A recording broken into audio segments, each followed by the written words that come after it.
Welcome back to another episode of Rock Boys Football. Heading into the 2024 college football season, I look at this ACC and say it's one of the more fascinating conferences that you see across the country. And the reason why is you have these dark horse teams that I don't even know if I call dark horses, because I look at these teams and say they could legitimately win the ACC in 2024 if they reach their potential and some things fall their way.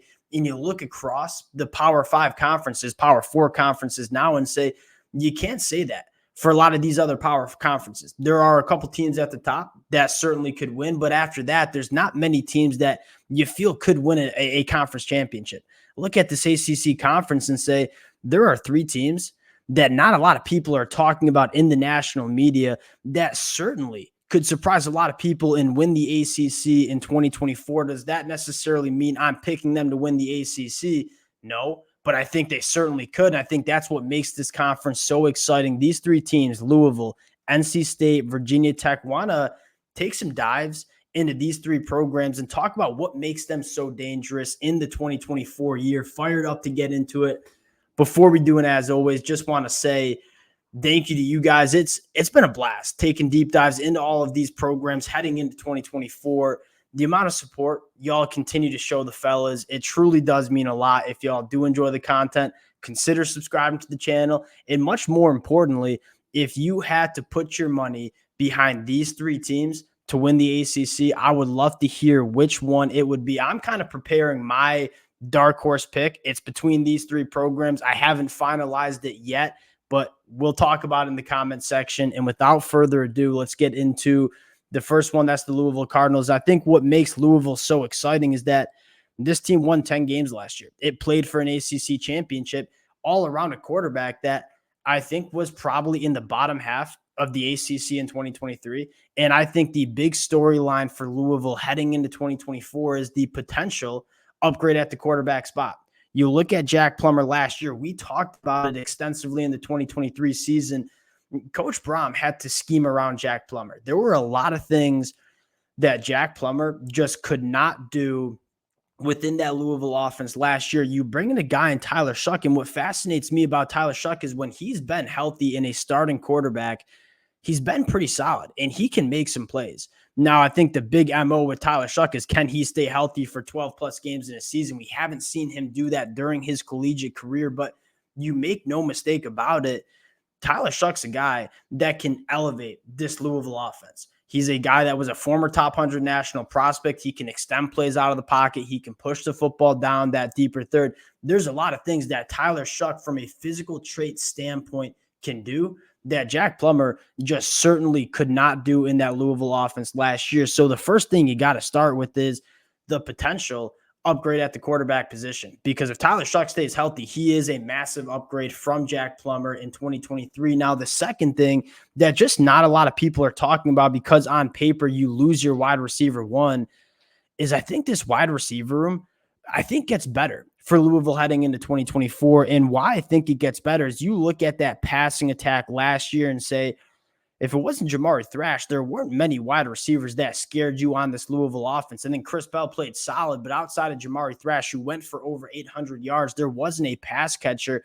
on this Louisville team that went over 450 yards. You look at this Louisville wide receiver room heading into 2024 and say, Colin Lacey, coming over from South Alabama, one of the most productive wide receivers in the country, certainly could be a guy that goes over 600, 700 yards. You look at Ja'Cory Brooks, former five-star coming from Alabama. The thing with Ja'Cory Brooks is people want to treat him as a five-star washout at Alabama. You go back to 2022 when he had Bryce Young throwing him the football. He was one of the better wide receivers on Alabama during his sophomore year. And so Ja'Cory Brooks is certainly a guy that could be the wide receiver one in this Louisville offense. Then you have Chris Bell going into year three, who was, at least in my mind, the second best wide receiver on this Louisville team last year.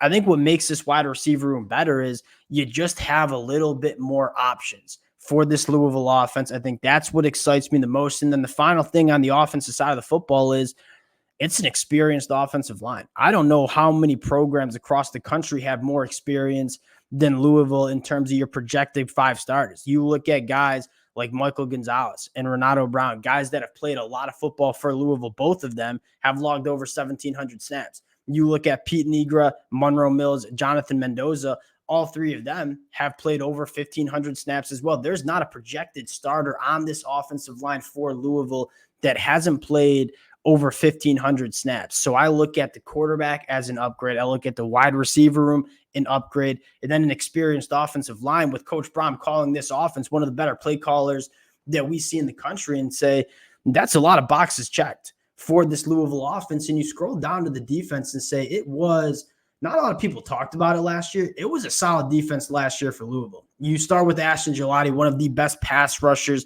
that you see. They were very good against the run, only giving up 3.4 yards per carry. That was 18th in the country, and a 56% completion percentage to opposing quarterbacks. That was top 20 in the country.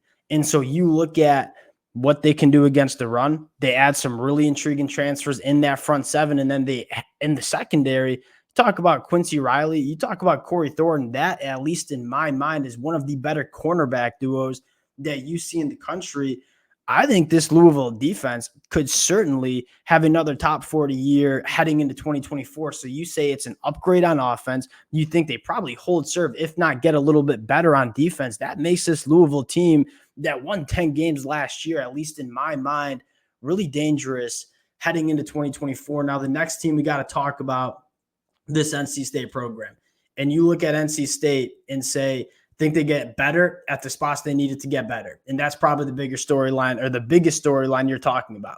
You go back to the 2023 season, you bring in Brendan Armstrong. It was largely a disaster on the offensive side of the football. And I think outside of the quarterback spot, you just didn't have that many playmakers on the offensive side of the football. If it wasn't Kevin Concepcion having the football in his hands, there were just not difference makers on this NC State offense. I look at the offense and say, Grayson McCall, one of the most productive quarterbacks we've seen across college football.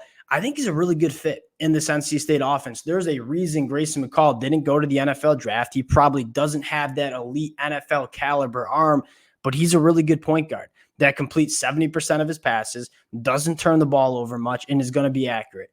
And then you look at what surrounds him, that's the big thing that I think NC State steps up with.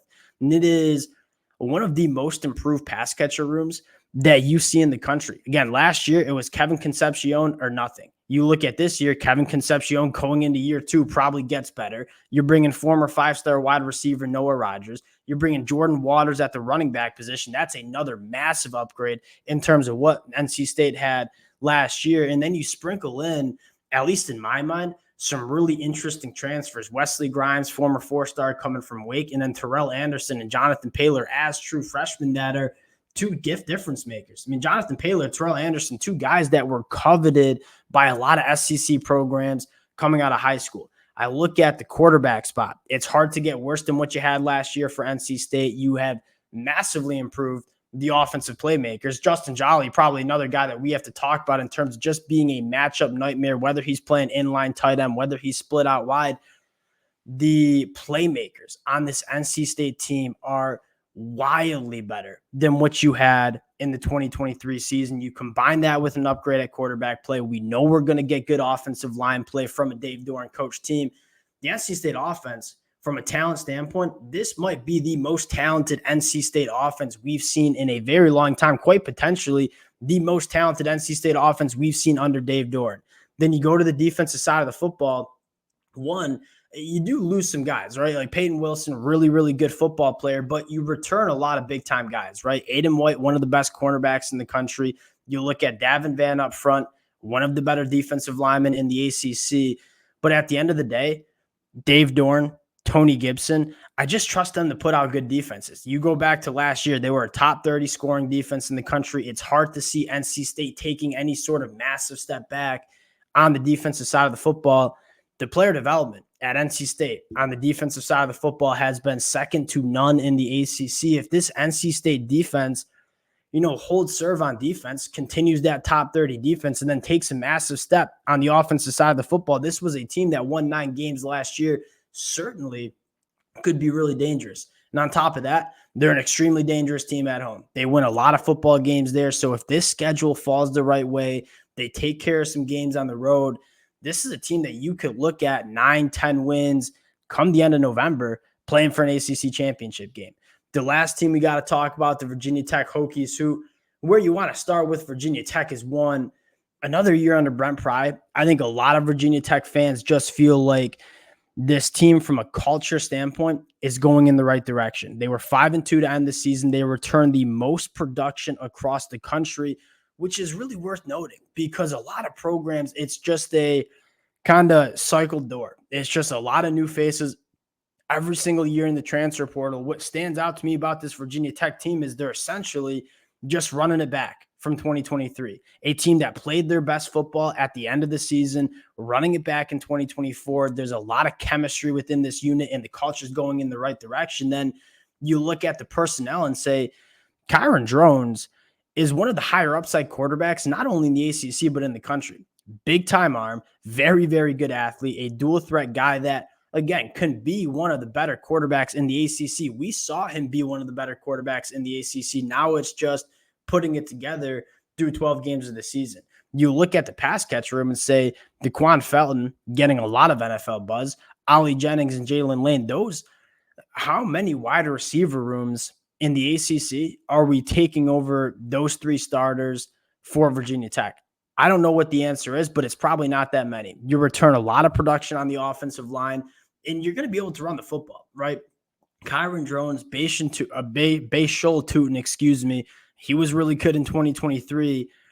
I look at this team and say, you can run the football very effectively. I think the passing attack is going to take a step in the right direction. I think it's really important to know Kyron Drones last year, he was not even the starter of this program this time last year. It was kind of going to be Grant Wells. Kyron Drones takes over the program. I think now you get a full offseason with Kyron Drones being the guy at quarterback, developing chemistry with guys like Jalen Lane, Ollie Jennings, and DeQuan Felton. The passing attack can go in the right direction, but I still expect this rushing attack to be top 20 like it was last year. Then you scroll down to the defensive side of the football and say the front seven's really, really good, right? You have Antoine Powell-Ryland, who is one of the best pure pass rushers that you see in the country. You add Aeneas Peebles, who was phenomenal for Duke last year.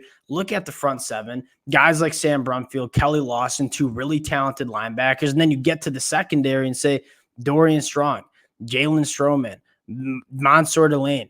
That's a very, very good secondary for Virginia Tech. I think where you want to go with Virginia Tech is they're just so solid. And if you have a very solid team that plays to their potential, is a tough out every single Saturday, especially with what Virginia Tech can do at home in Lane Stadium, this will probably be the best Lane Stadium environment that we've seen in the last decade for Virginia Tech. I look at this Virginia Tech team and say it's going to be a tough out at home. It's a veteran team that's played a lot of football together. That type of stuff travels on the road. This Virginia Tech team can be extremely dangerous as well. We forgot to flip the banner here, Virginia Tech. Now, I think that's probably what excites me the most about these three teams in the ACC. And again, is my pick any of these teams?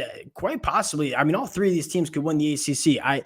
Florida State, Clemson, Miami, no doubt are your favorites just from a roster standpoint. But these are three teams that can be extraordinarily dangerous in 2024. That's what excites me the most. We'll see which team necessarily breaks out. We're going to dive into these three teams a lot during the summer. We'll cut it there. Appreciate you guys rocking with it. Again, if y'all do enjoy the content, consider subscribing to the channel. Appreciate you guys. We'll talk to y'all later. Peace.